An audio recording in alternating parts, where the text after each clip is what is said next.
Hello friends, आप लोग कैसे हैं। आशा करती हूँ कि अच्छे होंगे। हम लोग हिंदी साहित्य का काल विभाजन पढ़ रहे थे। उसका पहला वीडियो अपलोड हो गया है, ये है सेकंड वीडियो इसका। इसमें पढ़ेंगे हम भक्ति काल को। वीडियो बहुत इंटरेस्टिंग है और बहुत अच्छे तरीके से बताया गया है। आप वीडियो को पूरा वॉच करिएगा, बहुत आसानी तरीके से आपको याद हो जाएगा हिंदी साहित्य। तो फ्रेंड्स, अगर आप हमारे चैनल पर नए हैं तो प्लीज़ फ्रेंड चैनल को सब्सक्राइब करें, बेल आइकन को दबाएं, लाइक करें और शेयर भी करें। तो चलिए हम आगे कंटिन्यू। तब देखिए, भक्ति काल। भक्ति काल को हम पूर्व माध्य काल भी कहते हैं। पूर्व माध्य काल को भक्ति काल कहते हैं, दोनों का मतलब एक ही है। इसका समय है 1375 से 1700 ईस्वी तक। अब भक्ति काल को दो भागों में बांटा गया है, निर्गुण काव्य धारा, सगुण काव्य धारा, ये दो हैं। अब इन दोनों को भी दो दो पार्ट में बांटा गया है। निर्गुण काव्य धारा में ज्ञानाश्रयी शाखा और प्रेमाश्रयी शाखा, सगुण काव्य धारा में रामाश्रयी शाखा, कृष्णाश्रयी शाखा। अब इनके बारे में हम देखते हैं। अब देखते हैं हम इसमें पहला पार्ट, निर्गुण काव्य धारा। तो निर्गुण काव्य धारा की महत्वपूर्ण बातें, इस शाखा में ईश्वर के निराकार रूप की उपासना की गई है। निराकार का मतलब कि बिना आकार का, ईश्वर का कोई आकार होता नहीं है। उपासना का मतलब होता है पूजा आराधना। तो इस शाखा में ईश्वर के निराकार रूप की उपासना की गई है। ठीक है, यहाँ पे मूर्ति पूजा को नहीं लिया गया है। इसमें जाति प्रथा का विरोध एवं हिंदू मुस्लिम एकता पर विशेष बल दिया गया है। अब फिर इसको दो भागों में बांटा गया है। निर्गुण काव्य धारा की दो शाखाएं हैं, ज्ञानाश्रयी शाखा जिसको संत काव्य कहते हैं, प्रेमाश्रयी शाखा जिसको सूफी काव्य कहते हैं। अब संत काव्य कौन है? जो संत निर्गुण काव्य धारा के ज्ञानाश्रयी शाखा के अंतर्गत आते हैं उनको हम संत काव्य कहते हैं, और जो संत निर्गुण काव्य धारा के अंतर्गत प्रेमाश्रयी शाखा में आते हैं उनको हम सूफी काव्य कहते हैं। आगे अब जानते हैं ज्ञानाश्रयी शाखा। ज्ञानाश्रयी शाखा या संत काव्य, मतलब उनमें जो लोग होते हैं कवि, उनको हम संत काव्य कहते हैं। अब ज्ञानाश्रयी शाखा के प्रमुख कवि कबीरदास थे। कबीरदास की वाणियों का संग्रह धर्मदास ने बीजक में किया। ज्ञानाश्रयी शाखा के प्रमुख कवि और उनके रचनाओं के नाम को हम देखते हैं, जिसमें से पहले हैं संत जी कबीर, जो बहुत प्रसिद्ध है, ज्ञानाश्रयी शाखा में प्रमुख कवि भी माने जाते हैं। तो इनकी रचना को देखिए, बीजक एक संग्रह है साखी शबद रामायणी का। फिर है अनुराग सागर, ग्रंथावली, रचनावली।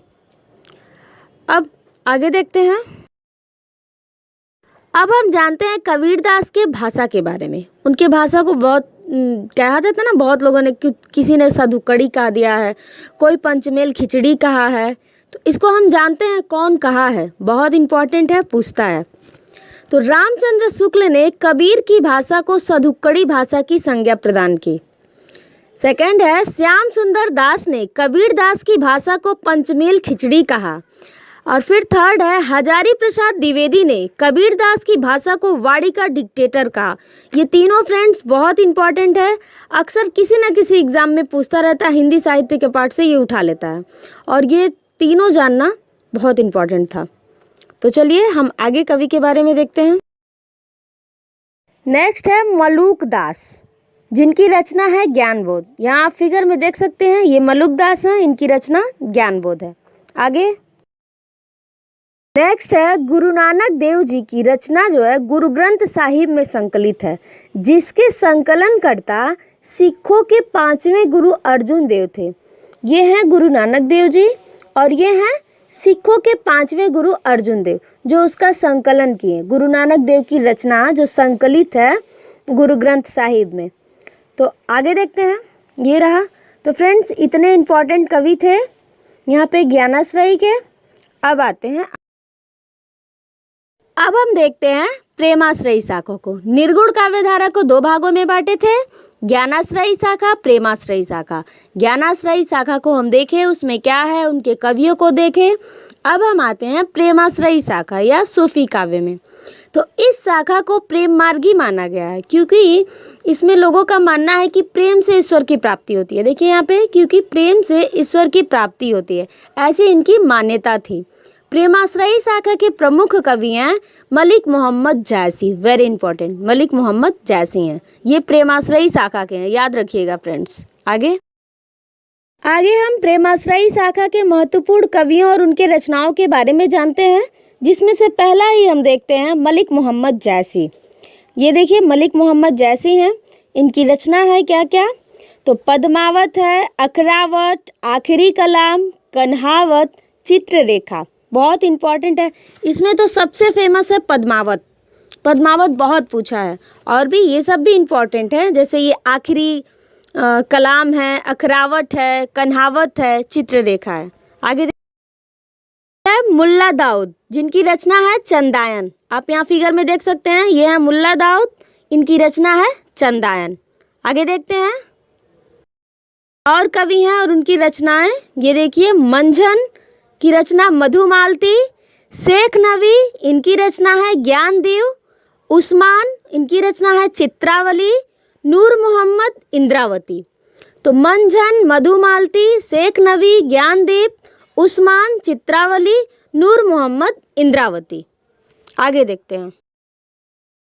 अब हम आते हैं सगुण काव्य धारा। तो भक्ति काल को दो भाग में बांटे, निर्गुण काव्य धारा, सगुण काव्य धारा। निर्गुण को दो भाग में बांटे थे, ज्ञानाश्रयी शाखा, प्रेमाश्रयी शाखा। तो ये हो गया दोनों। अब आ गए हम लोग सगुण काव्य धारा पर, इसको भी दो भागों में बांटे हैं, अभी हम देखते हैं। इस शाखा के अंतर्गत ईश्वर की मूर्ति रूप की उपासना की बात की गई है, मतलब कि इसमें मूर्ति रूप को माना गया है। अब सगुण काव्य धारा को भी हम दो भागों में बांटे हैं, एक रामाश्रयी शाखा, सेकंड है कृष्णाश्रयी शाखा।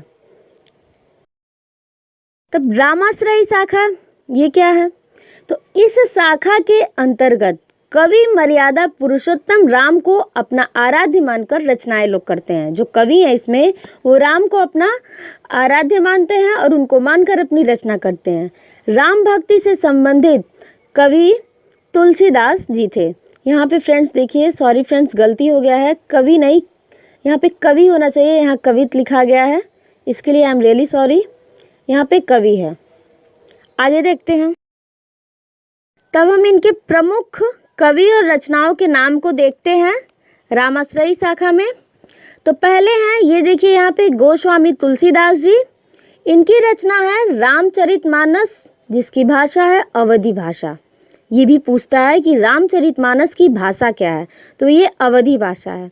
अब आते हैं नेक्स्ट, देखिए यहाँ पे विनय पत्रिका, कवितावली, गीतावली, दोहावली, ये सारे बहुत इंपॉर्टेंट है और इन सब की भाषा है ब्रज भाषा। विनय पत्रिका, कवितावली, गीतावली, दोहावली सब हैं ब्रज भाषा में। आगे है कृष्ण गीतावली, रामलला न छू, बरैवे रामायण, पार्वती मंगल, जानकी मंगल, वैराग्य संदीपनी, हनुमान बाहुक, अग्नि परीक्षा। ये बहुत इंपॉर्टेंट रचनाएं हैं तुलसीदास की, और यहाँ से क्वेश्चन भी बहुत पूछता रहता है। नेक्स्ट है यहाँ पे महर्षि वाल्मीकि। तो महर्षि वाल्मीकि जी भी राम भक्त से संबंधित हैं। इन्होंने रामायण लिखा है, जिसकी भाषा है संस्कृत। बहुत इंपॉर्टेंट है महर्षि वाल्मीकि जी की रचना रामायण, जो संस्कृत भाषा में है। फिर है रामानंद। ये देखिए, ये है रामानंद, इन्होंने रचना की है राम आरती की।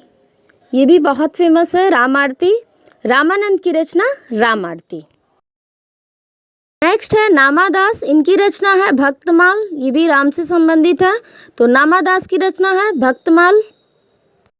नेक्स्ट एंड लास्ट यहाँ पे है, देखिए यहाँ पे नरहरि दास जी हैं, जो तुलसीदास के गुरु भी हैं। नरहरि दास तुलसीदास के गुरु हैं और इनकी रचना है पौरुषेय रामायण। पौरुषेय रामायण इनकी रचना है। अब आगे देखते हैं। अब आगे है कृष्णाश्रयी शाखा। तो सगुण काव्य धारा को हम दो भागों में बांटे थे, रामाश्रयी शाखा उसको पढ़ लिए। अब हम देखते हैं कृष्णाश्रयी शाखा। इस शाखा के कवि भगवान श्री कृष्ण की आराधना करते हैं। इस शाखा के मुख्य प्रवर्तक वल्लभाचार्य जी थे। कृष्ण भक्ति धारा के प्रतिनिधि कवि सूरदास जी थे। अब इस शाखा के अगर मुख्य प्रवर्तक को पूछे तो हम वल्लभाचार्य बताएंगे, लेकिन अगर प्रतिनिधि कवि को पूछे तो सूरदास को बताएंगे। अब वल्लभाचार्य कौन थे? वल्लभाचार्य सूरदास के गुरु तो थे। अभी हम इसके पिछले वाले वीडियो में बताए थे कि सूरदास के गुरु का नाम वल्लभाचार्य है। तो आइए हम इनके प्रमुख कवियों के नाम को देखते हैं और उनकी रचनाओं को भी। इसमें है पहले सूरदास। तो सूरदास की रचना क्या क्या है?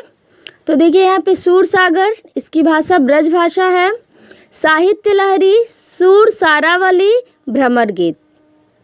तो सूरसागर, साहित्य लहरी, सूर सारावली, भ्रमर गीत सूरदास की रचना है। आगे फिर है मीराबाई। मीराबाई भी कृष्ण भक्त हैं, कृष्ण की दीवानी हैं। तो इनके भी रचनाओं को हम देख लेते हैं। तो पहला है गीत गोविंद टीका। गीत गोविंद का टीका भी बहुत जगह लिखने को मिलता है लिखा हुआ। नरसिंह जी का मायरा, रास राग सोरठा, राग गोविंद। तो क्या क्या है फिर से एक बार देखते हैं। गीत गोविंद का टीका, नरसिंह जी का मायरा, राग सोरठा, राग गोविंद। फिर है रसखान जी, ये भी कृष्ण भक्त हैं। तो इनकी रचना है प्रेम वाटिका, सुजान, दान लीला। ये तीनों फेमस है। तीनों में सबसे ज़्यादा फेमस तो है ये सुजान। तो तीनों को हम याद कर लेते हैं। प्रेम वाटिका, सुजान, दान लीला, ये रसखान की रचनाएं हैं। नेक्स्ट है कवि नरोत्तम दास। इनकी रचना है सुदामा चरित्र। अब इसके बाद अष्टछाप कवि जो हैं वो इसी से संबंधित हैं, कृष्ण शाखा से। तो उनको भी हम देखते हैं। यहाँ पे देखिए ये है अष्टछाप कवि। तो वल्लभाचार्य भी कृष्ण से संबंधित है और उनके ये पुत्र हैं विट्ठल दास। इन दोनों लोग के 4 शिष्य थे। इन्हीं चारों शिष्यों को और इन विट्ठल दास के चारों शिष्यों को मिला करके अष्टछाप कवियों की स्थापना हुई है। ये इसके पहले वाले वीडियो में हम डिटेल बताए हैं, फिर भी यहाँ पे एक बार देख लेते हैं, रिवीजन हो जाएगा। तो वल्लभाचार्य के शिष्य सूरदास, कुंभन दास, परमानंद दास, कृष्णदास। विट्ठल दास के शिष्य हैं चित्त स्वामी, गोविंद स्वामी, चतुर्भुज स्वामी, नंददास।